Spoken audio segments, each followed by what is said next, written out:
नमस्कार मंडळी, आज आपण बनवणार आहोत रेस्टॉरंट स्टाईल मटर पनीरची भाजी. तर चला रेसिपीला सुरुवात करूया. इथे मी कढाईमध्ये तेल टाकलेलं आहे. तेलामध्ये बारीक चिरलेला कांदा टाकायचा, लसूण, हिरवी मिरच, अद्रक टाकायचे, व्यवस्थितपणे परतवून घ्यायचे.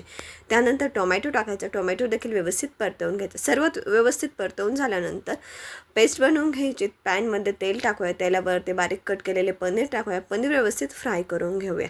पनीर व्यवस्थित फ्राय झालेलं आहे. कढाईमध्ये तेल टाकायचे, तेलामध्ये तमालपत्र, जिरे टाकायचे, बनवलेली प्युरी टाकायची, व्यवस्थित मिक्स करून घ्यायची तेल सुटूपर्यंत.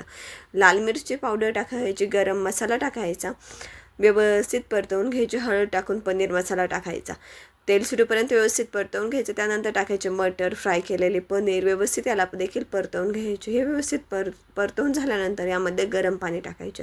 तुम्ही देखील गरम पाण्याचाच वापर करा. चवीनुसार मीठ टाकायचे, व्यवस्थित मिक्स करून घ्यायचे. वरून बारीक चिरलेली कोथिंबीर टाकायची. आपली पनीर भाजी तयार आहे. थँक्स.